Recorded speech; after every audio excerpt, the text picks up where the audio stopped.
के न्यूज, खबरों का सारथी।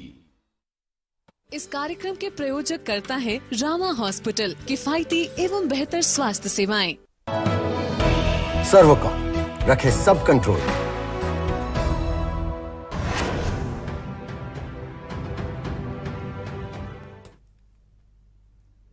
नमस्कार, स्वागत, अभिवादन आपका। मैं दुर्गेंद्र चौहान हूं।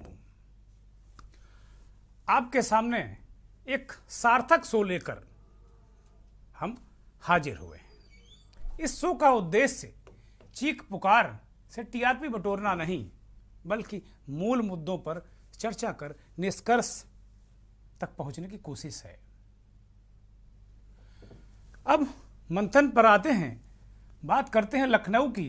पूरे विश्व में लखनऊ के फेमस गुलाब रेवड़ियों की हालत भले ही खराब हुई हो और लोगों ने इसे खाना छोड़ दिया हो, लेकिन राजनीतिक रेवड़ियों का हर कोई दीवाना नजर आ रहा है। गरीब जनता को योजनाओं के जरिए लाभ पहुंचाना किसी भी सरकार का धर्म होता है, लेकिन अगर उसे चलाने वाले राजनीतिक दल चुनाव में वोट बटोरने के लिए इसका इस्तेमाल करें, योजनाएं बनाएं, तो यह कम से कम राजधर्म तो बिल्कुल नहीं है। देश में रेवड़ी कल्चर को लेकर जंग छिड़ी है, तो बिहार के सीएम नीतीश कुमार ने दमखम के साथ ये कहा है कि उनके पास बहुत सारे फोन देश भर से आ रहे हैं, वह विपक्ष को यूनाइट करेंगे। इन दोनों मसलों के केंद्र में या केंद्र बिंदु में 2024 का लोकसभा चुनाव है। मंथन आज इसी पर।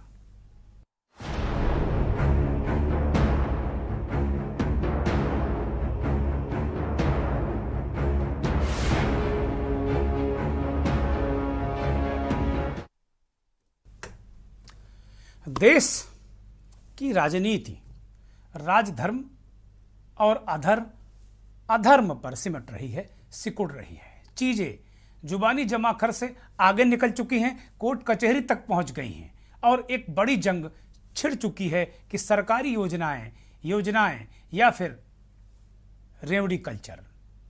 जिस प्रकार चीजें चल रही हैं, उसे देखकर अंदाजा लगाया जा सकता है कि रेवड़ियों में दम है। तभी तो कुछ सियासी दलों की राजनीति फल फूल रही है और बहुत से सियासी दलों की राजनीति की हवा निकल चुकी है। वर्ष 2012 में अखिलेश यादव ने जिस लैपटॉप योजना के जरिए सूबे में सरकार बनाई, वह लगातार 3 चुनाव हारकर रेस से बाहर हो चुके हैं।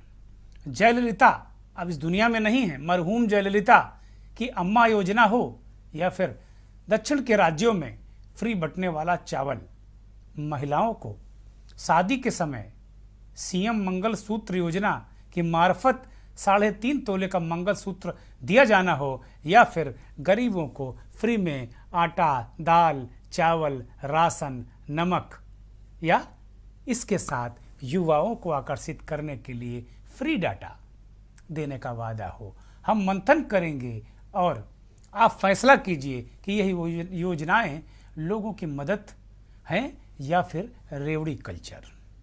क्योंकि कल्चर की आग है, बहुत तेजी से फैल रही है, या यूं कहें ये अपना तेजी से विस्तार कर रही है।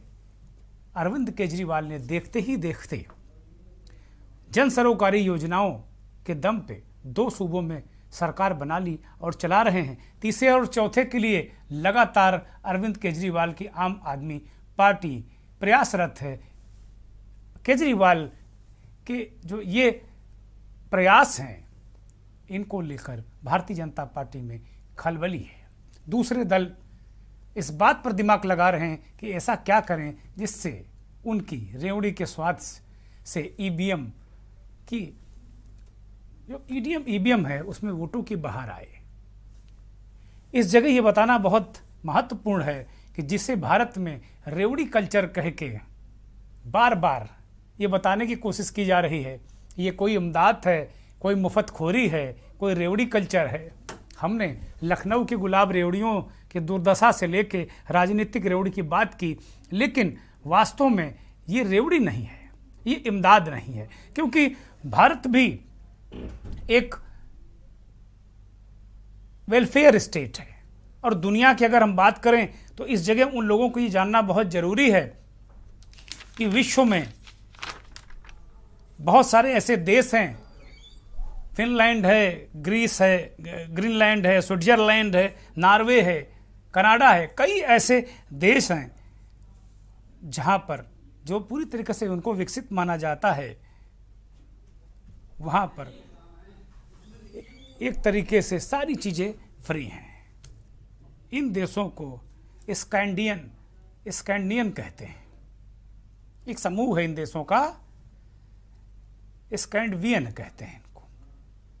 तो इन देशों के समूह को अगर देखें तो यहाँ पर ट्रांसपोर्ट फ्री, अस्पताल जाना फ्री, अस्पताल आप जाते हैं इलाज कराना फ्री है, शिक्षा फ्री, बहुत सारी चीज़ें वहाँ पर फ्री हैं। वहाँ के नागरिक ये जानकर आश्चर्य में पड़ जाते हैं कि क्या वास्तव में ट्रांसपोर्ट के भी पैसे पड़ते हैं, दवा के भी पैसे पड़ते हैं।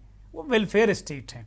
हमारा भारत भी एक वेलफेयर स्टेट है। तब सवाल ये उठता है कि यहाँ की सरकारें प्राइवेट लिमिटेड कंपनियों की तरह कैसे चल रही हैं या क्यों चलाने की कोशिश की जा रही है। क्योंकि सरकारें वेलफेयर स्टेट की परिकल्पना के साथ में आती हैं तो वो प्राइवेट लिमिटेड या प्राइवेटाइजेशन की तरफ ज़्यादा जोर क्यों देती हैं। या ठीक है, प्राइवेटाइजेशन अगर जरूरी है किया जाए, लेकिन जो उनका नेचर है, जो उनका व्यवहार है, वो प्राइवेट लिमिटेड कंपनी की तरह वो क्यों घाटा मुनाफा इतना देखने लगती हैं।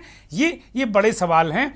जिन देशों का नाम लेकर, अमेरिका, कनाडा, जो बहुत सारे देशों का हम नाम लेते हैं और उनके नाम पर हम अपनी इकोनॉमी को कई ट्रिलियन करने के वादे और दावे करते हैं, उन देशों में आप देखें तो वेलफेयर, पब्लिक वेलफेयर के क्या काम होते हैं, उससे हम प्रेरणा नहीं लेते। हम इसको फ्री रेवड़ी कह के इसे हवा में उड़ाने की कोशिश करते हैं। अब हम इस पर बात करेंगे। और ये बवाल कहां से शुरू हुआ? कल भारत की वित्त मंत्री निर्मला सीतारमण ने कहा कि जो ये फ्री रेवड़ियों का मसला चल रहा है, शुरुआत हुई थी प्रधानमंत्री ने जालौन की एक रैली में रेवड़ियों की बात कही थी और कहा था कुछ दल रेवड़ियां बांटकर माहौल को अलग तरीके से बिगाड़ने की कोशिश कर रहे हैं, देश के लिए ये बहुत घातक है। उसके बाद से निर्मला सीतारमण ने तो यहाँ तक कह दिया कि इससे देश की अर्थव्यवस्था चरमरा रही है, इससे बहुत सारी चीज़ें, मतलब ऐसा उन्होंने इतने सारी बातें कह दी कि ऐसा लगा कि भाई ये तो बहुत, ये लोग जो ऐसे काम कर रहे हैं बहुत बड़े देशद्रोही हैं। इस तरह की बातें निकल कर सामने आई। तो इसको अगर देखा जाए तो अपने आप में बहुत सारी सवालात उठे, बहुत सारी चीज़ें उठी, लेकिन इस पर समाजवादी पार्टी या अन्य दलों ने तो बहुत रिएक्ट नहीं किया, लेकिन आम आदमी पार्टी ने इसमें बहुत तेजी से इसमें रिएक्ट किया। आज आम आदमी पार्टी के संजय सिंह और डिप्टी सीएम मनोज सिसोदिया और इससे पहले केजरीवाल ने भी सीधे हमले किए। उसे जरा सुनिए कि किस तरीके से उन्होंने हमले किए और जो रेवड़ियों की बात को किस तरीके से उन्होंने जनता के सामने रखा। पहले चीजों के दाम क्या थे, अब क्या है, वो भी एक आंकड़ा है, मैं आपके सामने पढ़ के बताना चाहता हूं। 2014 में पेट्रोल था 71 रुपए, आज है 96.72 यानी कि लगभग 97 रुपए। डीजल था 57 रुपए, आज है 90 रुपए। एलपीजी गैस का सिलेंडर था 414 रुपए, आज है 1080 रुपए।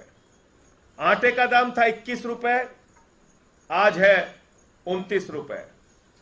खाने के तेल का दाम था 52 रुपए, आज है 180 रुपए।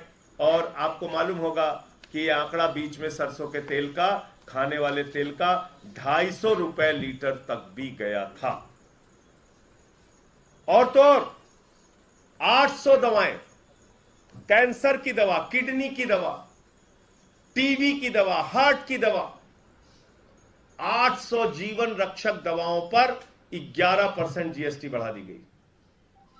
11% जीएसटी बढ़ा दी गई। 800 जीवन रक्षक दवाएं महंगी की गई इस साल। पहले संजय सिंह ने और बहुत सारी बातें कही। उन्होंने ये भी कहा कि भारतीय जनता पार्टी के लोग, एक ऐसे डिफाल्टर व्यक्ति का उन्होंने नाम लिया और कहा कि वो 450 करोड़ का घोटाला करके वो भागा हुआ है, पैसे हजम करके सरकार के 29 करोड़ रुपये भारतीय जनता पार्टी ने उससे चंदा लिया है। इसी तरीके से 11,000 लाख करोड़ की बात उन्होंने बताई, शायद आंकड़ा, हाँ 11,000 लाख करोड़ रुपए की जो वो चंद पूंजीपतियों का जो कर्ज है वो माफ़ किया गया, और 5 लाख करोड़ रुपए की जो मुफ्त रेवड़ी है मोदी सरकार ने वो भी अपने करीबी लोगों को बांट दी, और वो टैक्स के रूप में बांट दी। बहुत सारे इसका पलटवार किया, जैसा आपने सुना। हाँ, 42,817 करोड़ रुपया DHFL नाम की कंपनी का जिक्र किया संजय सिंह ने, और कहा कि ये बैंकों को खाली कर दिया। इस कंपनी से भाजपा को 29 करोड़ रुपए चुनावी चंदा मिला, बहुत कुछ। और ये सब RTI के हवाले से संजय सिंह ने ये पूरा मसला एक्सपोज किया, और बहुत सारी इसमें चीजें, बहुत सारे करीब 50 लोगों के नाम उन्होंने गिनाए कि किस किस तरीके से भारतीय जनता पार्टी की सरकार ने अपने करीबी लोगों को लाभ पहुंचाया। ये संजय सिंह के सीधे आरोप थे। इसके बाद डिप्टी CM मनीष सिसोदिया आए और उन्होंने कहा कि दरअसल दोस्तों को, जो भारतीय जनता पार्टी के दोस्त हैं, जो नरेंद्र मोदी जी के दोस्त हैं, उन दोस्तों को ये रेवड़ियां बांट रहे हैं। 11,000 लाख करोड़ रुपया कर्ज उनका माफ कर दिया। क्या ये रेवड़ियां नहीं हैं? उनकी नज़र में ये रेवड़ियां नहीं है। 5 लाख करोड़ का जो मुफ्त जो इनका टैक्सेशन वाला मसला था, टैक्स माफ किया, वो भी क्या रेवड़ी नहीं है?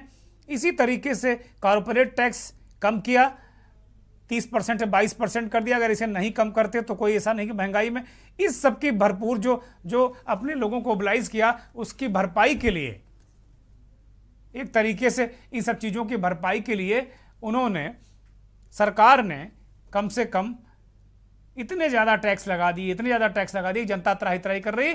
और गरीब को शिक्षा मिल जाए मुफ्त, आम आदमी को मुफ्त शिक्षा मिल जाए, अस्पताल में अच्छा इलाज मिल जाए, ये बर्दाश्त नहीं है। सिसोदिया को सुनिए।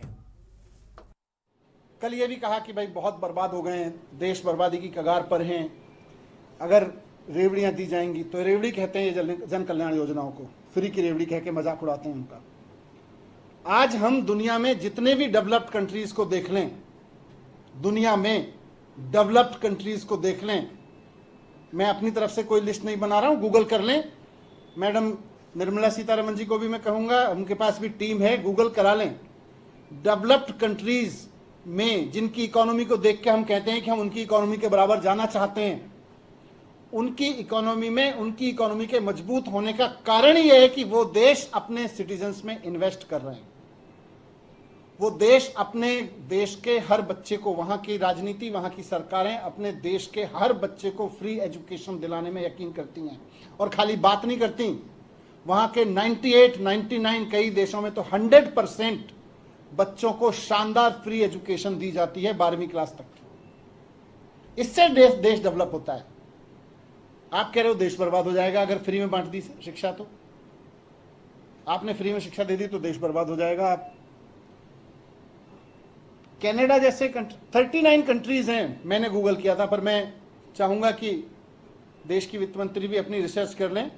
दुनिया में 39 देश हैं, और जो सारे के सारे डेवलप्ड कंट्रीज हैं जो अपने बच्चों को फ्री एजुकेशन देते हैं। हम अपने बच्चों को फ्री एजुकेशन की कहीं किसी कागज पे लिख के बैठ जाते हैं, उसके बाद व्यवस्था करते हैं, क्योंकि हमें लगता है कि सरकारी स्कूल बनाने में तो रेवड़ियों पे खर्च हो जाएगा, तो हम कहते हैं प्राइवेट स्कूल में पढ़ाते रहो, अच्छी एजुकेशन देनी है तो प्राइवेट स्कूल में पढ़ाओ।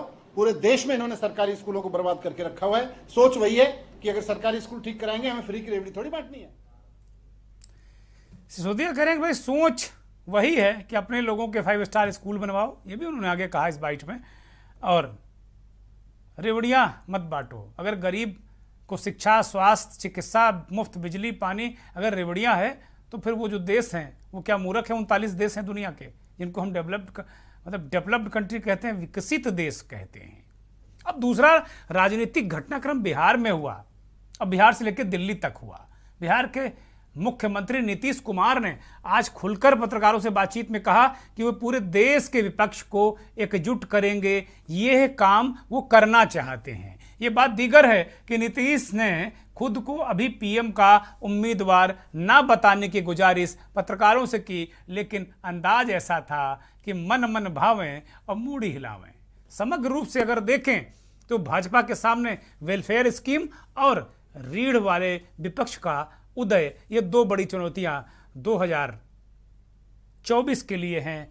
इस बीच खबर मिली कि बिहार के डिप्टी सीएम तेजस्वी यादव दिल्ली पहुंचे और संप्रग के अध्यक्ष, कांग्रेस के अध्यक्ष सोनिया गांधी से मुलाकात की और एक लंबी चर्चा हुई। औपचारिक बातचीत तो ये थी कि सोनिया गांधी से मंत्रिमंडल और नई सरकार के बारे में चर्चा हो रही, लेकिन सबको पता है कि ये कांग्रेस के 3-4 मंत्री बनने हैं, तो सोनिया गांधी के पास इतना समय नहीं कि 3-4 मंत्रियों के लिए वो बहुत इतनी लंबी चर्चा करें। मामला कुछ प्रधानमंत्री के कैंडिडेट को लेकर है, नीतीश कुमार को लेकर है, और एक राउंड की बातचीत सोनिया गांधी और तेजस्वी यादव में हो गई। दूत तेजस्वी यादव हैं। जब तेजस्वी यादव मुतमईन हो जाएंगे तब मुझे लगता है 2-4 दिनों के अंदर नीतीश कुमार भी सोनिया गांधी से मिलने, शिष्टाचार भेंट करने दिल्ली जाएंगे। तो हमने यही कहा कि एक तो रेवड़ी कल्चर का जो मसला है, जो जंग छिड़ी हुई है, जिसको रेवड़ी कल्चर कह रहे हैं, और केजरीवाल और उनकी टीम के लोग करें भाई ये वेलफेयर स्टेट है, वेलफेयर स्कीम है, और इनके बिना आप क्या करना चाहते हैं? आप सरकार चला रहे हैं कि प्राइवेट लिमिटेड कंपनी चला रहे हैं? तो ये दो बड़ी चुनौतियां भारतीय जनता पार्टी के सामने हैं, और भारतीय जनता पार्टी के रणनीतिकार और वहां का नेतृत्व इस बात को लेकर मुतमईन है कि भाई ये हमारे लोग इन चीज़ों का मुकाबला कर लेंगे। लेकिन इस तरह बिहार के घटनाक्रम के बाद भारतीय जनता पार्टी का जो थिंक टैंक है, जो रणनीतिकार हैं, वो वास्तव में थोड़ा सा सख्ते में जरूर हैं, और एक के बाद एक तरीके से ये लगातार पब्लिक के बीच परसेप्शन बन रहा है कि भारतीय जनता पार्टी ये बनाने की कोशिश कर रही है, आम आदमी पार्टी की भारतीय जनता पार्टी ये नहीं चाहती कि गरीबों को मुफ्त बिजली मिले, शिक्षा मिले, पढ़ाई, दवाई, कमाई, सिंचाई, इस तरह के मुद्दे, इस तरह की चीज़ें गरीबों को मिले। वो तो कह रहे कि भाई ये रेवड़ियाँ हैं। अचानक भारतीय जनता पार्टी के दिमाग में आया कहाँ से ये सब चीज़ें? भाई वो भी अपने संकल्प पत्र जिसे वो कहते हैं, बहुत सारी बातें उसमें करती रही है, बहुत सारी चीज़ें मुफ्त देने की कोशिश करने की बात की उन्होंने। अभी 2022 के उत्तर प्रदेश के चुनाव में भारतीय जनता पार्टी ने कहा कि भाई हम किसानों को मुफ्त बिजली देंगे, बिजली के व्यवस्था करेंगे, बहुत सारी चीज़ें उन्होंने कही। और अभी तक जो जानकारी है मेरे पास कि जो 7 रुपये पर यूनिट का रेट था उसे 6.5 कर दिया गया। अभी बाकी कोई काम आगे होता दिख नहीं रहा है। लेकिन संकल्प पत्र में भी उन्होंने कहा मुफ्त लैपटॉप बांटेंगे, तो क्या वो मुफ्त रेवड़ी नहीं है कि आप बांटे तो मुफ्त रेवड़ी और केजरीवाल बांट दें तो मुफ्त रेवड़ी नहीं है? और इसमें सरकारी खजाने का बड़ा ऐसी तैसी हो जा रही। लेकिन जो सबसे ज़्यादा नुकसान बैंकों का किया, सबसे ज़्यादा जो आरोप लगा रहे हैं केजरीवाल और उनके लोग कि भाई आपने तो बिल्कुल देश के खजाने को चापर कर दिया, कुल मिला के शुद्ध भाषा में। हम अपने मेहमानों का परिचय आपसे करा देते हैं, फिर मंथन शुरू करते हैं। अर्थशास्त्री डॉक्टर अनुपमा श्रीवास्तव जुड़ गई हैं, उनसे समझने की कोशिश करेंगे कि वेलफेयर स्टेट का क्या मतलब है, और ये चीज़ें जो हैं ये इमदाद हैं, रेवड़ियाँ हैं, तो फिर 39 देश दुनिया के ऐसा क्यों करते हैं? और भारत भी एक वेलफेयर स्टेट है, कोई प्राइवेट लिमिटेड कंपनी नहीं है। अनुपमा जी बहुत शुक्रिया, बहुत आभार, बहुत धन्यवाद, आप हमसे जुड़ी। भाई संजय सिंह जी जुड़ गए हैं, एडीआर से ताल्लुक़ रखते हैं, एडीआर के कन्वीनर हैं, संयोजक हैं उत्तर प्रदेश के, और बहुत बहुत धन्यवाद, बहुत बहुत नमस्कार संजय भाई। और बीरेंद्र सिंह रावत बहुत वरिष्ठ पत्रकार हमारे साथ जुड़े हुए हैं। रावत साहब बहुत धन्यवाद आपका, बहुत आभार। और हमारे सहयोगी, बहुत वरिष्ठ सहयोगी रेजिडेंट एडिटर अमित दुबे दिल्ली से जुड़ गए हैं। अमित आपका भी बहुत स्वागत। अमित से ही शुरुआत करते हैं। अमित, पूरा आज 2 बड़े राजनीतिक घटनाक्रम हम टीवी पर देख रहे थे, एक के बाद धड़ धड़ाधड़। आज हम सोच रहे थे कि भाई ये जनता की समस्याएं कहाँ हैं? टीवी चैनलों में, अखबारों में जनता की समस्याएं क्या है? पब्लिक जब सुबह अखबार पढ़ती, पैसे खरीद के या चैनल देखती है सब्सक्रिप्शन लेकर, तो वो पब्लिक को स्क्रीन पे पब्लिक खुद नहीं दिखती, उसमें बस दिखता है कि नीतीश कुमार, नरेंद्र मोदी, केजरीवाल, यही दिख रहे हैं, पब्लिक की खबरें नहीं है। आज मेरे मन में ये बात है कि जनता की खबरें कहाँ है, जनता कहाँ है? और डिस्कशन हो रहा है पॉलिटिकल मुद्दों पर सिर्फ और सिर्फ। इसीलिए हमने आज 2 मुद्दों को क्लब किया। नीतीश कुमार जो प्रधानमंत्री पद के खुद को कैंडिडेट नहीं बता रहे हैं, लेकिन इस तरह प्रोजेक्शन हो रहा है, और दूसरा जो रेवड़ियों की बात हुई, तो हम इसी पर बात करेंगे। अमित, मेरा यही आपसे सवाल है कि इस रेवड़ी पॉलिटिक्स को लेकर क्या भारतीय जनता पार्टी को लग रहा है, इसलिए उन्हें रेवड़ियों का शब्द दिया, हमने लखनऊ के रेवड़ियों का भी जिक्र किया कि अब उनका स्वाद गायब हो गया है, लेकिन पॉलिटिकल रेवड़ी सब खाना चाहते हैं, खिलाना चाहते हैं। अमित, देखिए, सबसे बड़ी चीज अगर हम दिल्ली के खासतौर पे बात करते हैं तो दिल्ली में लगातार एक ऐसी जगह है जहां बीजेपी ने कई सारे प्रयास किए और उसके बावजूद जो है बीजेपी सत्ता नहीं हासिल कर सकी। अरविंद केजरीवाल लगातार मुख्यमंत्री बने हुए हैं और इसके पीछे जो महज वजह कही जा रही है कि अरविंद केजरीवाल ने जो मुफ्त रेवड़ियां बांट रखी है और इसी को लेके ये रेवड़ी कल्चर की बात जो है वो लगातार अब बीजेपी की तरफ से लगातार उठाई जा रही है। पिछले चुनाव में हमने देखा जब अरविंद केजरीवाल की तरफ से आम आदमी पार्टी की तरफ 200 यूनिट बिजली फ्री देने की बात कही गई थी, तो बीजेपी ने भी कहा था कि वो बिजली बिलों में 30% का डिस्काउंट देंगे। अपनी अपनी सोच है, अगर ये कल्चर था तो बीजेपी ने ऐसा क्यों कहा कि वो अपने दिल्ली के बिजली के बिलों में 30% डिस्काउंट देने वाले हैं। तो जाहिर तौर पे ये राजनीतिक दौर है, राजनीति में किसके पिटारे से क्या निकलता है और जनता किस पे खास तौर पे आसान्वित होती है, जनता किस तरफ देखती है, जनता का मूड किस तरफ होता है, ये सबसे बड़ी चीज है। और यही बड़ी वजह है कि जब से खासतौर सुप्रीम कोर्ट में ये मसला गया है कि आखिरकार रेवड़ी कल्चर जो चल रहा है इससे आर्थिक व्यवस्था को कितना बड़ा नुकसान पहुंच रहा है, सुप्रीम कोर्ट इसे लेके सुनवाई करे और सुप्रीम कोर्ट इसे लेके डिसीजन दे, उसके बाद खास तौर पर इस तरह की चीजें जाहिर तौर पर सामने आई है। और लगातार आम आदमी पार्टी पहले से खुद मुख्यमंत्री अरविंद केजरीवाल इस बात को कह रहे हैं कि स्वास्थ्य, शिक्षा और चिकित्सा जनता का हक है, फ्री मुहैया कराई जाए। आम आदमी पार्टी लगातार इस बात की पैरवी कर रही है और अच्छी से अच्छी सुविधाएं दे। हालांकि कई सारे बयान जो हमने देखे हैं उसमें यह भी कहा गया है कि जब तमाम नेताओं और मंत्रियों को वीआईपी सुविधाएं मिल सकती हैं तो ये जो बुनियादी सुविधाएं ये आखिरकार जनता को क्यों नहीं मिल सकती है। और यही वो वजह है ये जिन्हें लेके पूरे देश में इस समय एक तरह से बहस छिड़ी हुई है। हालांकि बीजेपी भले ही दिल्ली में कुछ कहे, यूपी में कुछ कहे, फिर अगर साउथ में बीजेपी जाती है तो किस तरह से बिजली मुफ्त की बात करती है, तमाम अन्य योजनाओं की बात करती है। तो अमित, अभी उत्तराखंड में भी इन्होंने बहुत सारी बातें की हैं। उत्तराखंड में की, उत्तर प्रदेश का संकल्प पत्र उठाकर देख लें, उसने बहुत सारी बातें की, किसने किसानों को मुफ्त बिजली। तो ये ऐसा तो नहीं लग रहा कि भारतीय जनता पार्टी के लोग डर गए हैं अंदर 24 को लेकर कि कहीं केजरीवाल उनका कबाड़ा ना कर दें? सीधी बात यह है अमित। देखिए, राजनीतिक डर कहीं ना कहीं होता है, इसमें कहीं कोई दो राय नहीं है और पार्टी को अपनी स्ट्रेटजी जो है वो तय करनी होती है। और बीजेपी जैसी पार्टी खासतौर पे जो हमेशा चुनावी मोड में होती है, 2024 भले ही दूर हो लेकिन उनकी तैयारी जो है हमने देखा 2021 से शुरू हो गई है, 2022 चल रहा है, लगातार रोज बैठकों का दौर होता है कि किस तरह 2024 लेके किया जाए, चाहे वो यूपी की बात करें, उत्तराखंड की बात करें, तमाम राज्यों को लेके अलग अलग बैठकें होती है। तो इसमें कहीं कोई दो राय नजर नहीं आती। और जब से खासतौर पे पंजाब में आम आदमी पार्टी की सरकार आई है तो बीजेपी के सामने एक बड़ी चुनौती है, एक पंजाब में आम आदमी पार्टी की सरकार का आना और बिहार में एक नई सरकार का गठन होना, यानी बीजेपी का सत्ता से दूर होना, इसमें कहीं कोई दो राय नहीं। चुनौती बीजेपी के सामने भी बहुत बड़ी है और आखिरकार जनता ही जनार्दन है, तो जनता को कॉन्फिडेंस लेना पड़ेगा।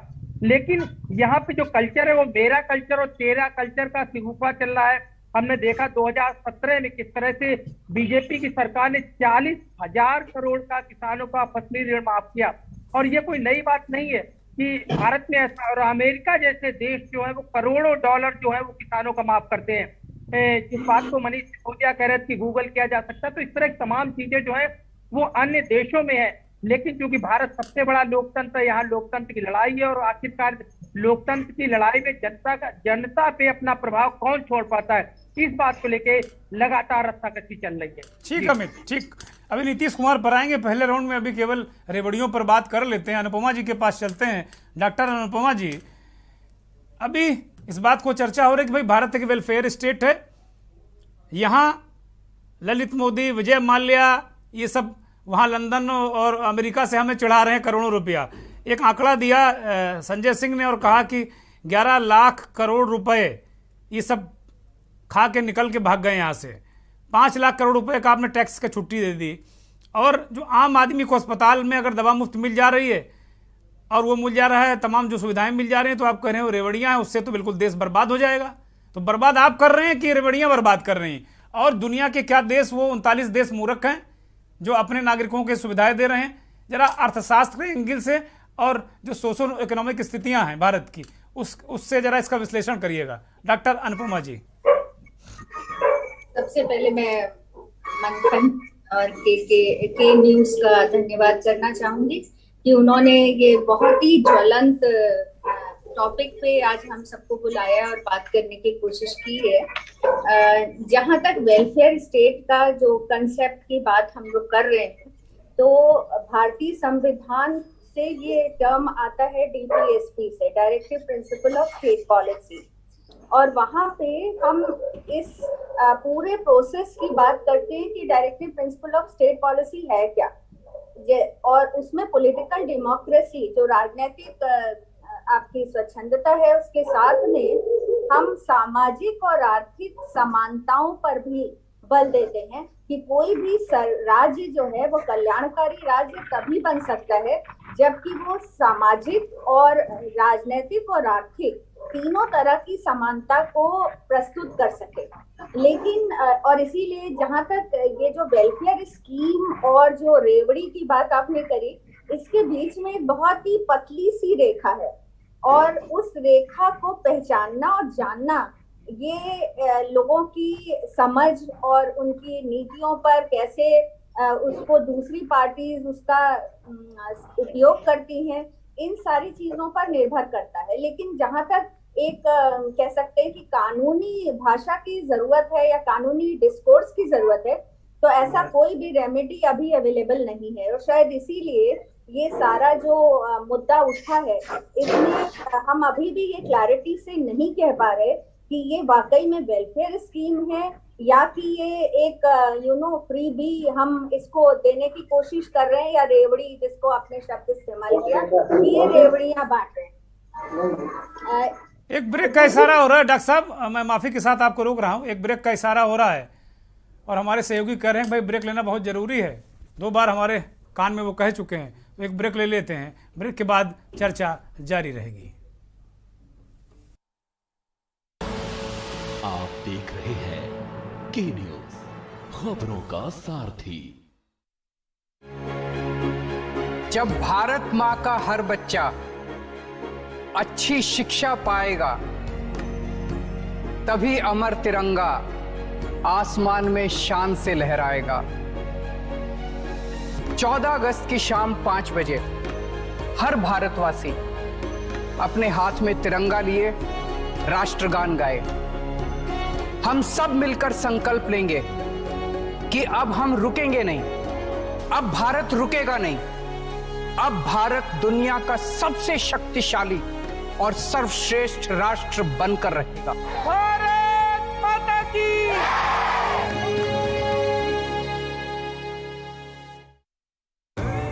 देखें कौन नया खिलाड़ी आया है,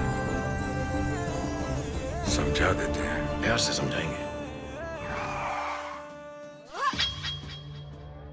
ये तो अपनी जुबान है। जुबान एक हो तो दिल भी एक होने चाहिए। विमल बोलो जुबान केसरी। गोल्डी हिंग का तड़का लगे तो सभी दबा के खाते हैं। गोल्डी हिंग कण कण में जान। Servocon Energy Efficient Transformers, India's fastest growing transformer manufacturer and exporter, up to 50 MVA. Servocon, रखे सब कंट्रोल में। जहां इंडिया करे सेलिब्रेशन, वहां होए टशन का जश्न। राजश्री इलायची, टशन का जश्न। मस्त मस्त मस्त मस्त मस्त है, बड़ी मस्त है, टेस्ट में भी लज्जत है। बावर्ची की सोया बड़ी बड़ी मस्त है। बावर्ची न्यूट्री सोया बड़ी, इसमें है हाई प्रोटीन जो खाने को बनाए एक हेल्थी डाइट, और टेस्ट में बड़ी मस्त है। देखें कौन नया खिलाड़ी आया है, समझा देते हैं, प्यार से समझाएंगे। ये तो अपनी जुबान है। जुबान एक हो तो दिल भी एक होने चाहिए। विमल बोलो जुबान केसरी। आप देख रहे हैं के न्यूज, खबरों का सारथी।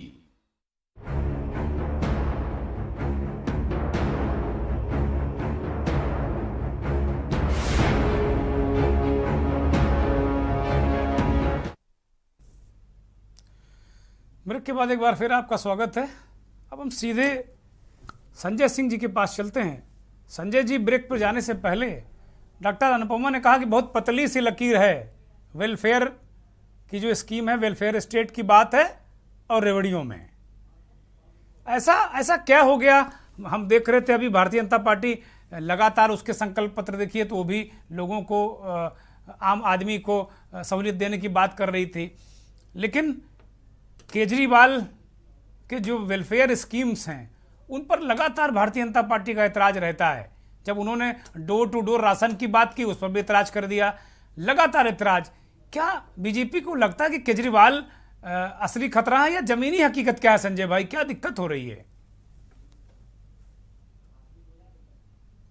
न्यूज का और आपका चौहान साहब, बहुत हृदय से आज राखी के त्योहार के दिन आभार प्रकट करना चाहता हूं कि आपने एक ऐसे ज्वलंत विषय पे, और मैं बहुत ही प्रभावित हूं आपसे कि आप लोग इस तरह के विषय को जनता के बीच में लाते हैं। और आपके माध्यम से आपके दर्शकों को कहना चाहूंगा, क्योंकि ये सब विषय अब चर्चा में नहीं है, बहुत ही कम छप रहे हैं।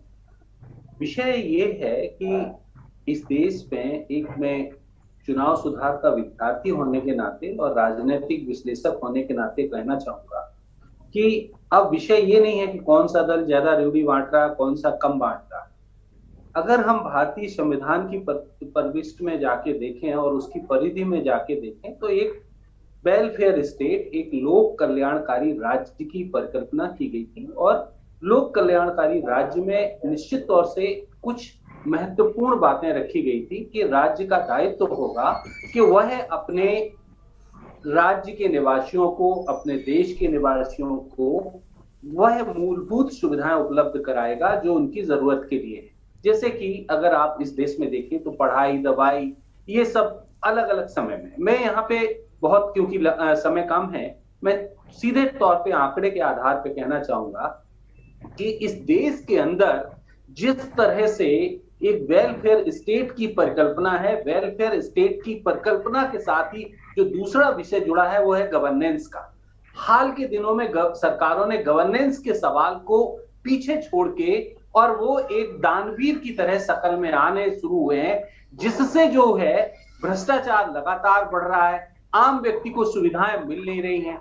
और अगर मैं तो एक बजट विश्लेषण का विद्यार्थी हूं तो मैं बता सकता हूं, अगर आप देखें तो हम दो तरह के बजट हमारे पास हैं। एक जो है हम बात करते हैं कि जो संसद के अंदर पास होता है, विधानसभा के अंदर पास होता है बजटेड, लेकिन हर राज्य का जो खर्चा है वो नॉन बजटेड इतना बढ़ता जा रहा है क्योंकि उसमें सीधा अधिकार है, उन्हें कोई बहस में भी नहीं जाना, कोई किसी तरह का बिल भी पारित नहीं करना, सीधे तौर पे उनके विवेक पे निर्भर है। मैं यहाँ पे ये कहना चाहूंगा कि इस देश के अंदर गवर्नेंस को पीछे छोड़कर लोगों के जो हक हकूक हैं, लोगों की जो बुनियादी सुविधाएं हैं, उनको दरकिनार करके बांटने की परंपरा है। लेकिन मैं ये यहाँ पे कहना चाहूंगा कि दवाई, पढ़ाई, ये इस देश के लिए सबसे महत्वपूर्ण सवाल हैं। अगर इनके लिए कुछ भी चीज बांटी जाती है तो मुझे लगता है कि वो रेवड़ी नहीं होगी, क्योंकि इस देश में अगर हम देखें तो समाज का एक बड़ा तबका ऐसा है जो आर्थिक, जिसको कहा जाए कि बड़ी चुनौतियों का सामना कर रहा है। और उस बीच में अगर लोगों के शिक्षित समाज, स्वस्थ समाज के लिए कोई काम किया जाएगा तो मैं समझूंगा कि वो राज्य के लोक कल्याणकारी हितों का एक तरह से हमें बोध कराएगा। ठीक बात है, ठीक बात है। वीरेंद्र सर, संजय भाई ने वो जो अनुपमा जी कह रहे थे ना कि बहुत झीना सा पर्दा है, वो कुछ हटाने की कोशिश की है। उन्होंने कहा कि भाई दवाई और पढ़ाई ये दो ऐसे विषय हैं, ये इन पर नो डाउट, कोई डाउट नहीं होना चाहिए। डाउट इस पे होना चाहिए कि विजय माल्या को 68,607 करोड़ रुपया आपने उसके खाते में चला गया, वो भाग गया, अब वहाँ से वो अपना हाथ दिखा रहा है। ललित मोदी, संजय सिंह ने कहा कि भाई भारत का जो खेल बजट है उससे उसके बराबर ललित मोदी लेकर भागा हुआ है, बुढ़ापे में पता नहीं कहाँ कहाँ वो घूम रहा है, इधर से उधर तमाम तस्वीरें आ रही हैं, आप देख रहे होंगे। मैं कहना नहीं चाहता किसी की निजी जिंदगी पर। इस तरह के बहुत सारे लोगों को गिनाया।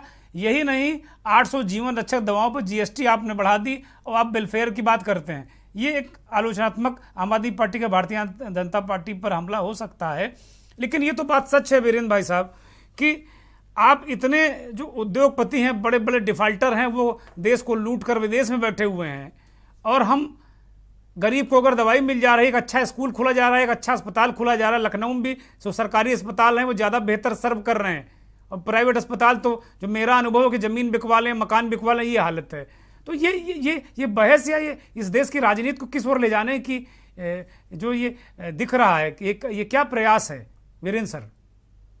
देखिए, मैं शुरुआत में प्रिल्यूड की तरह एक बात कहना चाहूंगा कि जो डिबेट आपने रखी है बहुत ही कॉन्टेक्चुअल है, लेकिन इसके दो पहलू हैं। एक तो है कि सामाजिक दृष्टि से क्या बहस करी जाए, या इसको इकोनॉमिक दृष्टि से, मतलब कि अर्थ के दृष्टि से देखा जाए। तो अगर सामाजिक दृष्टि से देखेंगे तो जितनी भी चीजें जो है मुफ्त मिल रही है, चाहे दवाई हो, चाहे शिक्षा हो, चाहे फूड ग्रेन की बात हो, जो खाद्यान्न मिल रहा है, ये सब मिलते रहना चाहिए। लेकिन अगर इसको इकोनॉमिक दृष्टि से देखेंगे तो बहुत दूर तक नहीं जाएगा। अभी जैसे सबने कहा कि वेलफेयर स्टेट यूरोपियन और अमेरिकन इकोनॉमी की बात करी, तो देखिए वहां की पॉपुलेशन को अगर आप देखें और पूरे भारत की पॉपुलेशन देखें तो जमीन आसमान का फर्क है।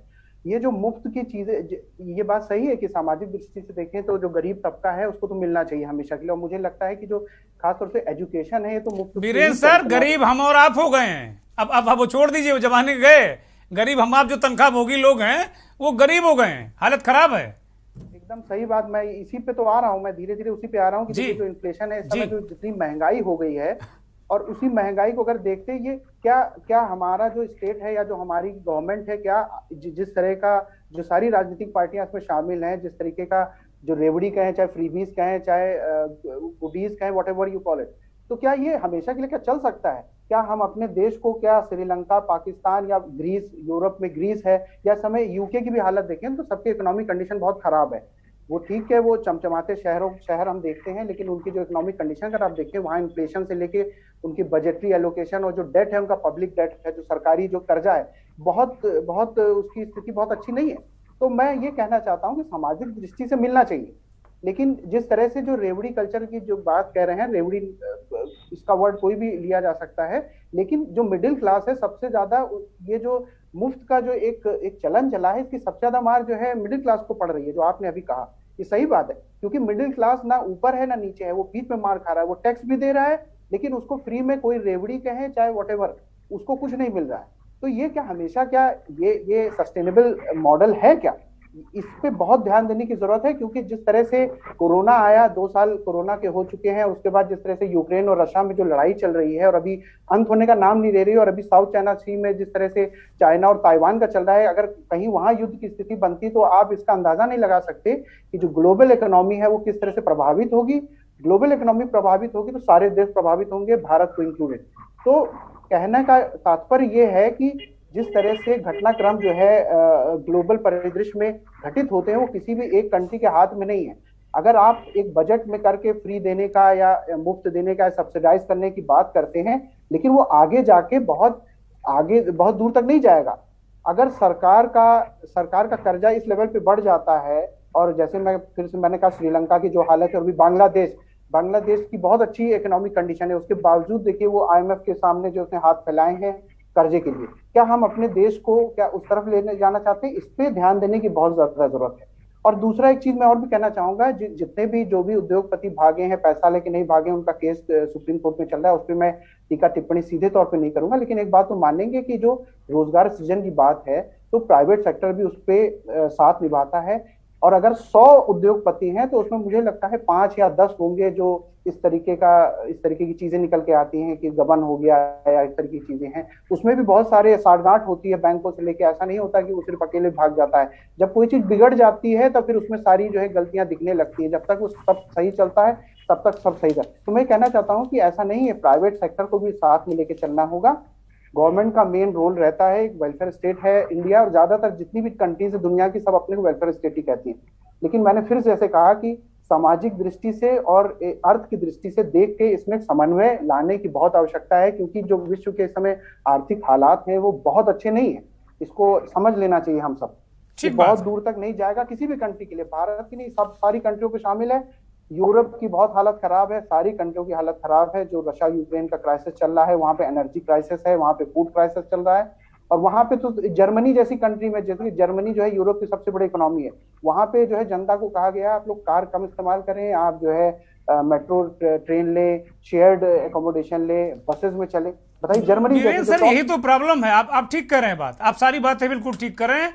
मैं सारे उद्योगपतियों को कह भी नहीं रहा हूं, मैं संजय सिंह की प्रेस कॉन्फ्रेंस के हवाले से ये बात कह रहा हूं कि एक बहुत बड़ा ह्यूज अमाउंट उन्होंने बता दिया कि ये ह्यूज अमाउंट है, लेकर ये भागे हैं। सुप्रीम कोर्ट में केस चल रहा है, कानूनी दांव पे चलते रहेंगे। मेरी कोई टिप्पणी सुप्रीम कोर्ट पे बिल्कुल नहीं है, ना ही मेरी हैसियत है किसी सुप्रीम कोर्ट या कोर्ट पर टिप्पणी करने की। राहुल तिवारी भारतीय जनता पार्टी के प्रवक्ता भी इसी बीच जुड़ गए हैं। राहुल, स्वागत है आपका। ये लगातार जो ये रेवड़ियों की बात छेड़ दी गई भारतीय जनता पार्टी की तरफ से, प्रधानमंत्री ने खुद इसको कहा कि भाई रेवड़िया बांट रहे हैं। तो वेलफेयर स्कीम तो आप भी देते रहे संकल्प पत्र में कि भाई बिजली किसानों को माफ कर देंगे, कर्ज माफ कर देंगे, लैपटॉप दे देंगे, मेधावी छात्राओं को ये दे देंगे। तो ये तो बड़ी झीना पर्दा है इसमें। कहीं ऐसा तो नहीं लग रहा कि भारतीय जनता पार्टी, आम आदमी पार्टी के जो कदम हैं वो बढ़ रहे हैं, उससे वो डर रही है अंदर अंदर कि भाई 2024 में अब बड़ी दिक्कत होने वाली है? ये पॉलिटिकल सवाल है मेरा आपसे। राहुल तिवारी नमस्कार, अनम्यूट करें अपने आप को, आपकी आवाज दर्शक सुन नहीं पा रहे हैं।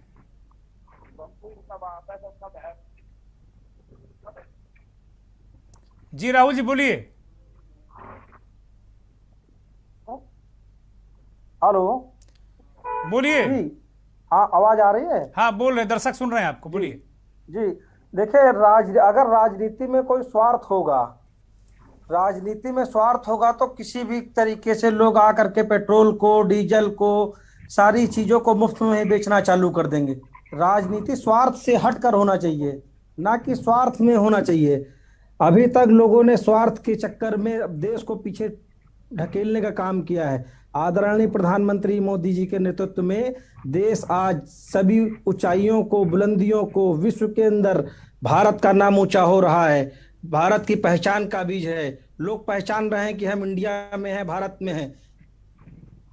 अच्छा, पहले क्या कहते थे राहुल जी? पहले कहते थे कि भारत में नहीं है हम। पहले क्या कहते थे वो भाई साहब? अरे भाई 8 साल हो गए यार, अब ये हो गया बहुत भाई। अब आगे मुद्दों पे आओगे। राजनीति क्या मसला है भाई? पहले भी लोग ये कहते थे कि भारत के वासी हैं, हम भारत के वासी हैं। आप भी गर्व से कहते थे। उससे पहले अटल जी भी थे, तब उस दौर में भी हम गर्व से कहते थे कि हम भारतवासी हैं। उससे पहले और प्रधानमंत्री रहे हैं। अभी राजनाथ सिंह ने कहा है किसी भी प्रधानमंत्री का कोई योगदान कम नहीं रहा इस देश में। हो सकता है मोदी जी का बहुत ज्यादा हो, मैं मानता हूं इस बात को। जी देखिए, आदरणीय मोदी जी के आने से हमारे देश को ऊंचाइयों पे पहुंचाने का काम आदरणीय मोदी जी ने किया है। ठीक बात। पूर्ववर्ती सरकारों में आप जाइए तो प्रधानमंत्री को लोग अपने देश में ही जानते थे, ना कि फॉरेन कंट्रियों में प्रधानमंत्री जी को लोग जान पाते थे कि ये भी भारत के प्रधानमंत्री हैं। आज हमारे देश को जो पहचान मिल रही है, झंडा हमारा ऊंचा है, गर्व से हम लोग कहते हैं कि हम भारतीय हैं और हमारे देश के यशस्वी प्रधानमंत्री आदरणीय नरेंद्र भाई मोदी जी हैं। गर्व से हम लोग कहते हैं कि हमारे देश के प्रधानमंत्री आदरणीय नरेंद्र भाई मोदी जी हैं। पहले की सरकारों में तो लोग तो जाते थे, पता भी नहीं चलता था क्या संबोधन। हम उस ओर जा ही नहीं रहे, चर्चा को डिरेल मत करिए। हमारा सवाल ये है कि आप अगर कोई स्कीम लाते हो, आप अगर किसी को मुफ्त दे देते हो तो वो वेलफेयर है, और अगर केजरीवाल देते हैं तो रेवड़ी है। आप केजरीवाल ने आज आरोप लगाया कि भाई विजय माल्या से लेकर दर्जन भर लोगों को आपने हजारों करोड़ रुपया कर्ज दिया, वो डूब गया। वो रेवड़ी नहीं है। अगर अस्पताल में किसी को मुफ्त दवा मिल जा रही दिल्ली में या पंजाब में तो वो रेवड़ी है। ये सवाल केजरीवाल ने उठाया, जवाब दीजिए इसका। केजरीवाल जी झूठ बोल रहे हैं। केजरीवाल जी को ये पता होना चाहिए कि कोरोना काल के समय आदरणीय प्रधानमंत्री जी के नेतृत्व में देश में कोई भी एक व्यक्ति भी भूखा नहीं मरा। कोई ये प्रश्न चिन्ह नहीं उठा सकता है कि किसी भी व्यक्ति की भूख से मौत हुई हो। सभी लोगों ने बढ़ चढ़कर, क्या एनजीओ हो क्या कोई हो, सभी संस्थाओं ने मिल बांट करके सहयोग किया है। आदरणीय प्रधानमंत्री जी ने, आदरणीय योगी आदित्यनाथ जी महाराज ने, सभी ने इतना सहयोग किया कि हमारे देश के अंदर कोई ये नहीं कह सकता कि भूखमरी से किसी की भी एक मौत हुई हो। ठीक बात। केजरीवाल जी तो अपनी राजनीति चमकाने के लिए कर रहे हैं। सारे लोग राजनीति तो राहुल जी सारे लोग चमकाते हैं, सारे राजनीतिक दल राजनीति चमका रहे हैं। ऐसा लग रहा है कि पैसा ये उन्हीं का है, वो 4-5 पीढ़ियों से कमा के नेता लाए थे, चाहे केजरीवाल हो चाहे अन्य दल के नेता हो। ये पैसा जनता का है और ऐसा लग रहा है कि वो उनका अपना पैसा है और जनता को बांट रहे हैं। अमित दुबे के पास चलते हैं, हमारे रीजनल एडिटर दिल्ली से मौजूद हैं। अमित, एक और राजनीतिक घटनाक्रम हुआ, इस आखिरी राउंड में उस पर चर्चा करेंगे। नीतीश कुमार ने कहा कि वो प्रधानमंत्री पद के दावेदार नहीं, लेकिन वो कह रहे हैं कि विपक्ष से बहुत सारे फोन आ रहे हैं, वो विपक्ष को यूनाइट करेंगे। तो ये क्या संकेत और संदेश है? जो आपने कहा ना कि दो चीजें, एक तरफ केजरीवाल का जो रेवड़ी वाला मसला है वो उठा हुआ है और एक रीढ़ वाला विपक्ष बिहार से दिल्ली की तरफ बढ़ता दिख रहा है। आज तेजस्वी यादव सोनिया गांधी से मिले थे, क्या खबर है अमित? देखिए, सबसे बड़ी बात, जब राष्ट्रपति का चुनाव हुआ था तो सबसे पहले विपक्ष ने शरद पवार का नाम ऑफर किया था और शरद पवार से रिक्वेस्ट करी थी कि वे देश के राष्ट्रपति बन जाए। लेकिन शरद पवार भी विपक्षी चाणक्य माने जाते हैं और उन्हें इस बात का एहसास था कि इस तरह की चीजें हो सकती थी और ये भी एक वजह मानी जा सकती है और शरद पवार मैदान में नहीं आए। जहां तक नीतीश कुमार के प्रधानमंत्री का मामला है तो नीतीश कुमार को पता है ये बहुत लंबी दूरी की बात है, इसके लिए बहुत लंबी रेस है और ऐसे में उनका कुछ बोलना एक तरह से बड़बोलापन होगा और यही बड़ी वजह है कि हमेशा नीतीश कुमार जो है वो प्रधानमंत्री के सवाल को टाल जाते हैं। और सबसे बड़ी बात कि अगर वे कहते भी है कि वे देश के प्रधानमंत्री बनेंगे तो क्या सारी चीजें उसके अनुकूल है? क्या नीतीश कुमार प्रधानमंत्री वाकई बनने जा रहे हैं? तो कई सारी चीजें जो है वो इधर उधर घूम रही है। दूसरी बड़ी चीज यहाँ पे कि तेजस्वी यादव के उप मुख्यमंत्री बनने के बाद, राजद के साथ गठबंधन के बाद आज जो मुलाकात हुई है, हालांकि सेलिब्रेशन मुलाकात कही जा रही है कि बिहार में किस तरह से सरकार बनी है, खासतौर महागठबंधन, और उसके बाद ये औपचारिकता की जा रही थी और यही बड़ी वजह थी कि तेजस्वी जो है पहले सीताराम येचुरी जो कि सीपीआई के नेता उनसे मिलते हैं, फिर डी राजा जो कि सीपीआई के महासचिव है उनसे मिलते हैं और सोनिया गांधी से मुलाकात होती है और ऐसे खुद सांसद मनोज झा उनके साथ होते हैं। जाहिर तौर पे अब जो है ना सिर्फ सरकार गठन को लेकर बात हुई होगी बल्कि ये भी चर्चाएं हुई होगी। जिस तरह नीतीश का मामला जो है वो लगातार घूम रहा है, इसमें कोई दो राय नहीं कि विपक्ष में जो प्रधानमंत्री के भावी उम्मीदवार के चेहरे हैं उनमें नीतीश कुमार के रूप में एक और नया चेहरा शामिल हो गया है। इसमें कहीं कोई दो राय नहीं है, इस बात को नीतीश बखूबी जानते हैं और यही वजह है कि मीडिया की तरफ से और अन्य एजेंसियों की तरफ से लगातार नीतीश से इस तरह का सवाल किया जाता है। प्रधानमंत्री प्रत्याशी को लेकर, प्रधानमंत्री की दावेदारी को लेकर उनसे सवाल किया जाता है। यहाँ पे तेजस्वी ने दो चीजें जरूर स्पष्ट की। जब पहले दिन सरकार बनी थी तब भी उन्होंने कहा था कि जो भारतीय संस्कृति है, खासतौर गंगा जमुनी तहजीब, उसकी बात तब भी कर रहे थे। आज दिल्ली में भी गंगा जमुना तहजीब की तेजस्वी बात करते हुए दिखाई पड़ रहे और कह रहे पूरा विपक्ष इसे लेके एकजुट होगा। मीडिया के सामने जरूर उन्होंने इसे ऑफिशियल और खासतौर पर सरकार के गठन को लेकर बधाई की बात कही, तमाम चीजें कही, लेकिन अंदर खाने में जाहिर तौर पर चर्चा होगी कि बिहार में सरकार बन गई है, नीतीश कुमार जो है वो खासतौर पर महागठबंधन में जुड़ गए हैं और ऐसे बीजेपी जिस तरह से लगातार रोज 2024 को लेकर रणनीति बना रही है, ऐसे में विपक्ष को भी एक रणनीति बनानी चाहिए। क्या सोनिया गांधी और राहुल गांधी इसकी अगुवाई करेंगे या किस तरह से इन चीजों को आगे ले जाया जाएगा?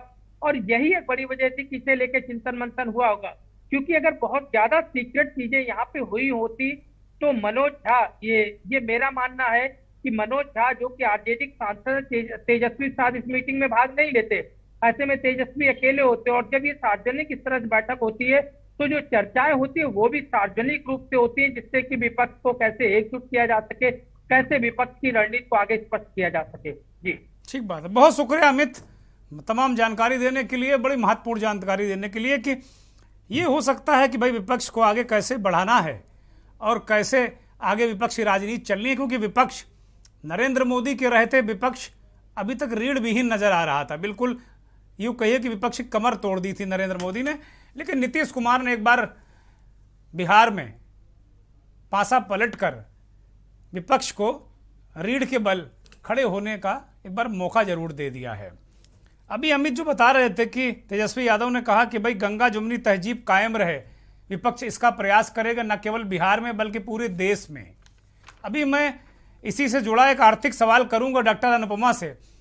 थोड़े दिन पहले मैं डॉक्टर रघुराम राजन को सुन रहा था, रिजर्व बैंक के पूर्व गवर्नर और देश के और दुनिया के जाने माने अर्थशास्त्री। वो कह रहे थे कि जिस देश का सोशल फैब्रिक गड़बड़ाता है उसमें कहीं ना कहीं दिक्कतें होती हैं वहाँ निश्चित तौर पर पूरे यकीन के साथ में वो कह रहे थे कि वहाँ की जो आर्थिक स्थितियाँ हैं वो गड़बड़ाती हैं, वहाँ इन्फ्लेशन बढ़ता है, वहाँ महंगाई बढ़ती है, वहाँ का अर्थतंत्र गड़बड़ा जाता है। डॉक्टर अनुपमा, इसको कैसे आप समझती हैं और कैसे हमारे दर्शकों को समझाएंगे? जहां तक आपने डॉक्टर राजन की बात कही तो मैं भी इससे पूरी तरह सहमत हूँ। अभी हम 75वां आजादी का अमृत महोत्सव मना रहे हैं और अगर हम पुराने इतिहास में देखें तो ब्रिटिश शासन में भी लोगों को एंटाइज किया जाता था, एक्सप्लॉइट किया जाता था, शोषण किया जाता था। लेकिन इसके बावजूद जब लोग विदेशी सामान जिस भी दुकानों पे बिकता था वहां पे किस तरह वो पिकेटिंग करते थे और मोर्चा करने को तत्पर रहते थे, स्वदेशी मूवमेंट जो था उसमें किस तरह से निस्वार्थ भाव से भाग लेते थे, इसकी शायद वजह यही थी कि उन्हें अपने देश से प्यार था, वफादारी थी, जीवन के कुछ उसूलों को वो निर्वाह करते थे और उसी के अधीन वो चलते थे। लेकिन अब धीरे धीरे, जैसे कि एक बहुत ही फेमस समाजशास्त्री है मैक्स वेबर, उन्होंने भी कहा कि जो अब उपभोक्तावादी दृष्टिकोण बढ़ता जा रहा है, और हमारे इकोनॉमिक्स में एक अर्थशास्त्री थे लायनल रॉबिन्स, उन्होंने कहा कि एंड्स और मीन्स दोनों को आपको सामंजस्य में बिठाना है। तो ये चीज नहीं हो रही है। आज के समय में क्या हो रहा है कि लोग अपने एंड्स को तो देखते हैं लेकिन मीन्स को नहीं देखते। मतलब हम अपनी आवश्यकताओं को, अपनी इच्छाओं को, अपनी महत्वाकांक्षाओं को बहुत ऊपर रखते हैं, लेकिन हम उसको किस माध्यम से पूरा कर रहे हैं उस पे नहीं जाते। और वही चीज शायद आज की संदर्भ में अगर हम पार्टी को देखें और वोटर को देखें तो उसमें भी यही चीज आ रही है कि एक जो पॉलिटिकल राजनीतिक पार्टी है उसका उद्देश्य क्या है। उसका उद्देश्य है सत्ता में आना, सत्ता को बरकरार रखना, वोटर्स को खुश रखना। और दूसरी तरफ जो वोटर हैं उनकी महत्वाकांक्षा क्या है कि उनकी आवश्यकताएं जहां से भी जैसे भी पूरी हो रही हैं, उनकी कोई लॉयल्टी नहीं है। लॉयल्टी मतलब वफादारी नहीं है, चाहे वो कोई एमएलए हो, चाहे वो कोई पार्टी हो, उनको जहां से भी अपनी बेसिक जो नेसेसिटीज है उनका पूरा होना दिखता है, वो उस पार्टी की तरफ चले। बहुत महत्वपूर्ण बात डॉक्टर अनुपमा ने कही। संजय सिंह के पास चलते हैं। संजय जी पॉलिटिकल एनालिस्ट भी हैं और एडीआर में बहुत दिनों से काम कर रहे हैं और चुनाव विश्लेषण खास तौर पर संजय सिंह जी बहुत बेहतरीन, और जो जिन बातों पर अनुपमा जी फोकस कर रही थी मुझे लगता उसके विषय विशेषज्ञ संजय जी हैं।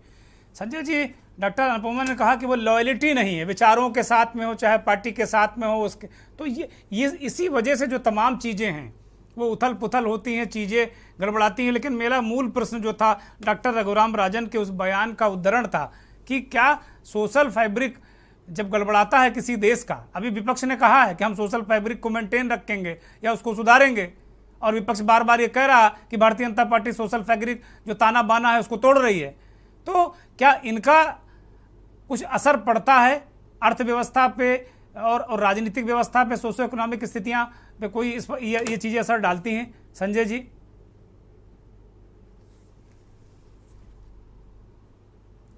संजय जी अनम्यूट कर लीजिए, आपकी आवाज नहीं मिल रही दर्शकों को।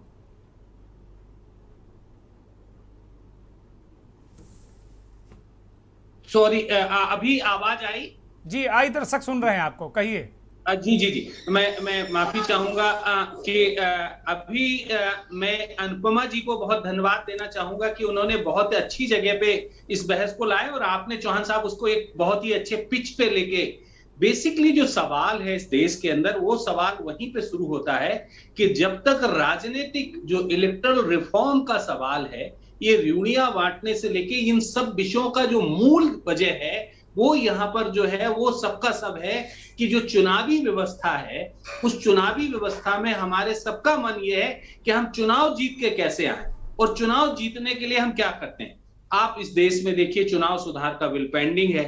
मैं उसके अलावे में जो बता कह रहा हूं कि जो दल बदल कानून है उसमें भी इतनी ज्यादा खामियां हैं कि लोग यहाँ से शिफ्ट करते हैं, दूसरे जगह शिफ्ट आ जाते हैं, और उन सब के पीछे जो विषय है वो आप सब जानते हैं, आपके इस महत्वपूर्ण चैनल के सारे दर्शक भी जानते हैं कि सब पीछे जो मनी और मसल्स पावर है वो एक बड़ा कारण है। मैं यहाँ पर इस बहस के माध्यम से ये बताना चाहूंगा कि बेसिकली जो लॉयल्टी आप बात की, तो वो लॉयल्टी की बात से ज्यादा इंपॉर्टेंट ये है कि हमारा जब ये है कि हमें चुनाव कैसे जीतना है, और यहाँ पे हम एक और अनछुए पहलू को यहाँ पर ध्यान रखेंगे।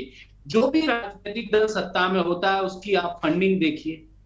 पिछले कितने दिनों से हम लोग चिल्ला चिल्ला के हर मंच पे कह रहे हैं कि चुनावी दलों को आरटीआई के दायरे में लाया जाए। जो भी दल सत्ता में होता है उसके पास अंबार लग जाता है फंड आने का। फंड देने वाले कौन होते हैं? आश्चर्य यह है कि एक ही वो दल जो सत्ता में आया उसके अचानक से उसकी फंडिंग 1000 करोड़ के ऊपर चली गई, जो ज्ञात स्रोतों से। अज्ञात स्रोतों का मैं बात नहीं कर रहा हूं। दूसरे दल जो सत्ता में नहीं है वो पता चल रहा है कि वो घसट रहे हैं। तो जब लोग अपना पैसा लगाते हैं, हाँ, एक दल के नेता ने संजय भाई अभी कहा कि हम आर्थिक संकट से गुजर रहे हैं, तो लोगों ने काफी ट्रोल किया उनको। जी बिल्कुल। तो यहाँ पे महत्वपूर्ण, जब हम पैसा लगाएंगे और पैसा लगाने के बाद आएंगे तो फिर हम अपने लिए रिबिट चाहेंगे, हम अपने तरह से छूट चाहेंगे, छूट देंगी, और छूट देने के बाद में फिर पता चलेगा। ये देश में आम गरीब आदमी और जो अभावग्रस्त वर्ग है उसके लिए रिउड़ी का सवाल नहीं है। सवाल कहां पे है? वो सवाल सबसे ज्यादा इंपॉर्टेंट है कि जब हम एक विशेष वर्ग को लाभ पहुंचाने की कोशिश करेंगे, वो एक बड़ा सवाल है। और इस सवाल पे निश्चित तौर से मैं कहूंगा कि जब तक इस देश में राजनीतिक इच्छा शक्ति के आधार पर चुनाव सुधार के बिल्कुल ठीक नहीं किया जाएगा, स्टेट फंडिंग जैसी चीजों से चुनाव नहीं होंगे, तब तक अच्छे लोग चुन के नहीं आएंगे। और ये राजनीतिक चुनाव लड़ने के लिए हम फंड का मैनेजमेंट करेंगे, फिर हम एक वर्ग को फायदा पहुंचाएंगे। मुझे लगता है कि उसके साथ इसको एक अर्थशास्त्री के तहत अगर इसको देखा जाए तो कहीं ना कहीं हम ये कहना चाहेंगे कि एक हम मांग और आपूर्ति के सिद्धांत को ध्यान में रखते हुए कहीं ना कहीं रूढ़ी के जो कल्चर को है उसको बढ़ावा इसलिए देते हैं कि तात्कालिक स्तर पे हमें वोट मिल सकता है, लेकिन दीर्घकालिक तौर पे हम गवर्नेंस के सवाल को ध्यान में रखेंगे, तभी मुझे लगता है कि ये देश आगे बढ़ेगा और लोगों को ये भरोसा। दुनिया के दूसरे देशों में बताना चाहूंगा कहीं और उन देशों में कहीं व्यवधान है। संजय जी की बात लगभग पूरी हो गई। वीरेंद्र जी के पास चलते हैं। वीरेंद्र जी, संजय जी ने बहुत सारी चीज़ें अनुभव के आधार पर, अध्ययन के आधार पर बहुत सारी चीज़ें हम लोगों के सामने रख दी, और क्लियर जो मंथन हम चल रहे थे वो दिशा उसकी सही है और वो उसी ओर समापन की ओर है। बस कुछ ही 2-3 मिनट बचे हैं, तो आपसे यही सवाल है और यही पूछना भी है, हमारे दर्शक भी जानना चाहते हैं कि ये अपने हिसाब से चीज़ें लोग करते हैं, क्यों नहीं आरटीआई के दायरे में आते हैं राजनीतिक दल? इनकी जवाबदेही तब बननी चाहिए। अगर आरटीआई के दायरे में आएंगे तो पता चलेगा कहाँ से लाए चंदा, किससे लाए, तो फिर ये आरोप नहीं लगेंगे ना। फिर संजय सिंह, अरविंद केजरीवाल और मनीष सिसोदिया भारतीय जनता पार्टी पर आरोप नहीं लगाएंगे ना कि अपने दोस्तों को हजारों करोड़ रुपया दे दिया उन्होंने बैंकों के जरिए। तो ये इसमें क्या दिक्कत आ रही, कहाँ क्या समस्या है वीरेंद्र जी? हाँ जी, देखिए राजनीतिक रस्साकसी चलती रहेगी और राजनीति में स्वच्छता की बहुत आवश्यकता है, लेकिन ये भी मानना होगा कि दुनिया भर में इस तरीके की डिबेट चलती है कि राजनीति में स्वच्छता होनी चाहिए, लेकिन at the end of the day राजनीति में जो लोग आते हैं वो एक तरह का उनका एक टेम्परामेंट होता है। हम लोग भले सोचते हैं कि अच्छे लोग आए, लेकिन जिस तरीके के अच्छे लोग हम लोग चाहते हैं आए, वो लोग खुद भी नहीं आना चाहते ना। हम लोग कहते तो हैं लेकिन हम लोग खुद भी स्वतः भी नहीं चाहेंगे, क्योंकि उसके लिए एक अलग एक स्किल्स चाहिए, ये टेम्परामेंट चाहिए, या वो व्हाटएवर क्वालिफिकेशन जो भी कहें आप। वीरेंद्र जी एक 20 सेकंड ले रहा हूं, बस इस जगह ऐड कर रहा हूं आपके उसमें। टेम्परामेंट स्किल्स सारी आपके पास भी है, हमारे पास भी है, और संजय सिंह के पास भी है, और डॉक्टर साहब के पास भी है, और राहुल तिवारी नेता ही हैं। सबसे बड़ी बात है ये पैसा, जिसकी बात संजय सिंह ने कही कि स्टेट फंडिंग होगी तभी हम लोग तभी सही लोग आ पाएंगे, क्योंकि घर बेच के तमाशा नहीं देख सकते। हम फूकने की बात नहीं कर रहे, बेचने की बात कर रहे हैं। कोई भी संस्था उतनी ही अच्छी बुरी होती है जितना समाज होता है। जब तक समाज के रूप में हम लोग सुधरेंगे नहीं, तब तक राजनीति हो, चाहे पुलिस हो, चाहे पत्रकारिता हो, चाहे इंजीनियर, डॉक्टर, कोई भी हो, वो उतने ही अच्छे बुरे होते हैं। कोई भी institution is as good as bad as the society itself. तो जब तक सोसाइटी पूरी तरह से वो नहीं होगी, अब हम लोग कहेंगे राजनीति जब सही होगी तब सोसाइटी अच्छी होगी, मुझे लगता है कि ये टॉप डाउन अप्रोच नहीं चलेगा। हम लोग को बॉटम अप जाना पड़ेगा। सोसाइटी को भी अपने कुछ मानक तय करने पड़ेंगे। अपने निजी और व्यक्तिगत जीवन में हम लोग किस तरीके का व्यवहार करते हैं, किस तरीके का नहीं करते हैं, उसी तरह वो राजनीति जो बन जाता है वो उसी को एक एम्पलीफाई कर देता है। तो मैं ये कहना चाहता हूँ कि राजनीति समाज के तौर पे हमको जो है इंडिविजुअल लेवल पे अपनी शुचिता पहले तय करनी पड़ेगी, तभी राजनीति सुधरेगी। नहीं तो ऐसी डिबेट आज नहीं 10-20 साल में भी ऐसी चलती रहेगी और हम लोग यही कहेंगे कब सुधरेगी। ठीक बात बीरेन जी। राहुल तिवारी, आपका फाइनल कमेंट होगा कि भाई राजनीतिक दल बचते क्यों हैं, ये बताने से कि भाई हम कहाँ से लाए, दुनिया को आरटीआई के दायरे में ले आएंगे, साहब कह देंगे पत्रकारों को उसमें चढ़ा दो, कहीं उसको कह देंगे भाई इसके यहाँ ईडी भेज दो। कोई राजनीतिक दल हो, मैं ये नहीं कह रहा हूँ कि आज आप सत्ता में, कल आप नहीं होंगे, कल आप नहीं थे, ये ऐसा क्यों करते हैं लोग। एक युवा पॉलिटिशियन से मैं सवाल पूछ रहा हूँ, इसमें कतई मैं कोई किसी की प्रशंसा नहीं चाह रहा हूँ, और ना एक यूथ लीडर जो इमर्ज कर रहा हो, दल से किसी से है, उससे कोई लेना देना नहीं, उसके मन में क्या है। राहुल तिवारी, आवाज नहीं आ रही, फिर कुछ टेक्निकल सिस्टम गड़बड़ है आपका। फिर से ज्योतिन्द्र जी फिर से सवाल करिए जरा। मेरा कहने का जो सवाल है आपसे कि जो व्यवस्थाएं, जिसे मान लीजिए अभी बताया कि जो आरटीआई के दायरे में राजनीतिक दल नहीं आते हैं, अब वो कहाँ से पैसा लाते हैं, कौन लाते हैं, केवल भारतीय जनता पार्टी की बात नहीं, इससे पहले भी लोग ऐसा करते थे, इसके बाद भी करेंगे। जैसा बीरेन जी ने कहा कि समाज को सुधारना होगा, एक यूथ लीडर के रूप में जो आप अभी यंग लीडर हैं, आप क्या सोचते हैं कि क्या इनको आरटीआई के दायरे में नहीं आना चाहिए, इनको देश को नहीं बताना चाहिए कि हमने किससे पैसा ले लिया। और अगर आप किसी उद्योगपति से पैसा लेंगे, किसी गलत आदमी से पैसा लेंगे, कोई भी दल हो, तो फिर वो तो आपको भुगतान करना पड़ेगा ना किसी न किसी रूप में, और उसका खामियाजा जनता भुगतेगी। राहुल जी, नहीं ऐसा नहीं है, सभी लोगों की पहल से इस चीज को आगे बढ़ाया जा सकता है।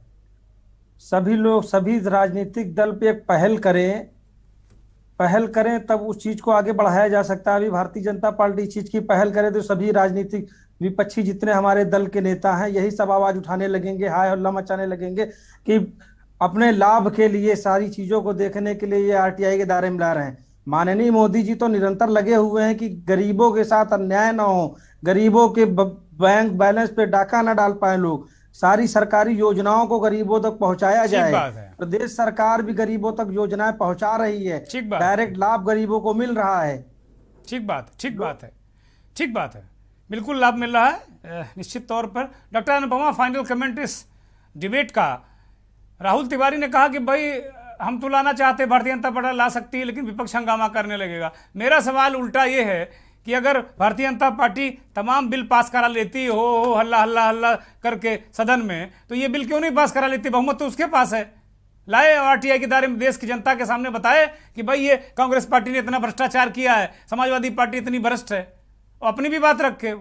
डॉक्टर अनुपमा, फाइनल कमेंट बहुत जल्दी।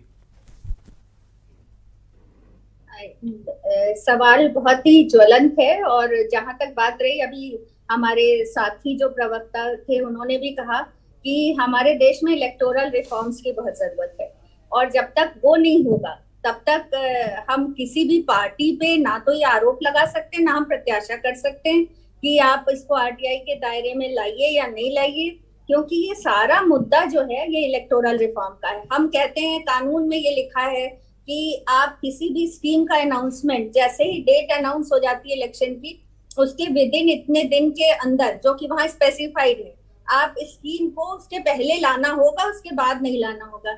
लेकिन ऐसा हुआ कि इलेक्शन कमीशन ने उस डेट को अनाउंस करने के लिए इतनी देर लगाई कि तब तक वो स्कीम अनाउंस हो गई। अब कहने का मतलब यही है कि ये सारा जो ये चक्र है ना, ये किस तरह से चलता है, तो उसमें बेसिक इशू वही है मॉडल कोड ऑफ कंडक्ट का। और मॉडल कोड ऑफ कंडक्ट के लिए हम किसी एक व्यक्ति को समाज के जिम्मेदार नहीं ठहरा सकते, हमें मिलकर काम को करना होगा। जैसा कि मैंने शुरुआत में ही कहा था कि एक बहुत ही पतली सी रेखा है हमारी वेलफेयर स्कीम, जो वेलफेयर जो है वो एक कंसेप्ट है इकोनॉमिक्स का, जो कि पीगू हमारे अर्थशास्त्री ने दिया था कि कल्याण का मतलब है कि आप किसी और को बिना नीचे गिराए हुए दूसरे का विकास करें। यहाँ पे हो क्या रहा है कि हमारे समाज में इतनी असमानता है, 1% लोगों के पास सारी एसेट्स हैं और 99% लोग जो है वो सारे हमारे नीचे के तबके में आते हैं। ठीक बात तो अब ऐसी हालत में जो सोशल फैब्रिक है वही पूरे तौर पे बिखरा हुआ है। तो हम सबको मिलकर काम करना होगा, चाहे वो हमारे जैसे पढ़े लिखे लोग हों, चाहे वो मतलब जो भी समाज की जितनी भी संस्थाएं हैं। बहुत शुक्रिया डॉक्टर अनुपमा जी, बहुत शुक्रिया आपका। वक्त अब आगे इजाजत नहीं दे रहा कि इस मंथन को हम आगे जारी रखें। बहुत आभार, बहुत धन्यवाद डॉक्टर अनुपमा जी। वीरेंद्र सिंह जी को बहुत बहुत आभार, बहुत धन्यवाद। संजय सिंह का बहुत आभार, और राहुल तिवारी का भी बहुत धन्यवाद इस चर्चा में अपनी बात रखने के लिए। इस जो मंथन के जो अंतिम चरण में जानी मानी अर्थशास्त्री डॉक्टर अनुपमा श्रीवास्तव ने इस बात को कहा कि समस्या दरअसल वहां पर है कि 99% लोग के पास वो एसेट नहीं है जो 1% लोगों के पास, यानी जो देश का कुल माल और असबाब है वो 1% लोग कब्जा किए हुए हैं, 99% लोग केवल काम चला रहे हैं और उसमें बहुत सारा एक बड़ा परसेंटेज है जो रोज कमा रहे हैं, रोज खा रहे हैं, बीपीएल हैं। बस मूल समस्या की जड़ यही है। चाहे आप रेवड़ियों की बात कर लें, चाहे राजनीति की बात कर लें, चाहे दल बदल की बात कर लें, जो भी जितने विकार हैं उनका सरोकार सिर्फ इसी से है। और जब ये सुधरेगा, चुनाव सुधार आएंगे, चीज़ें जब समानता, आर्थिक समानता भी इस देश में लागू होगी या देश आर्थिक समानता की ओर बढ़ेगा तो निश्चित तौर पर ये समस्याएं खत्म होंगी। वक्त अब मंथन में चलते चलते का है और चलते चलते में एक ऐसी भावुक और हृदय को छूने वाली तस्वीर के साथ छोड़ जाएंगे। ये एक गीत है, बीएसएफ के जवानों ने आज़ादी के पर्व की तैयारियां चरम पर शुरू कर दी हैं। जवानों ने देशभक्त के गीत गाए, आप भी सुनिए ये देश के दीवानों के गीत और मुझे इजाज़त दीजिए। बहुत बहुत नमस्कार। रक्षाबंधन के भी आप सभी को ढेर सारी शुभकामनाएं। नमस्कार।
इस कार्यक्रम के प्रायोजक करता है रामा हॉस्पिटल, किफायती एवं बेहतर स्वास्थ्य सेवाएं। सर्वोकॉम रखे सब कंट्रोल।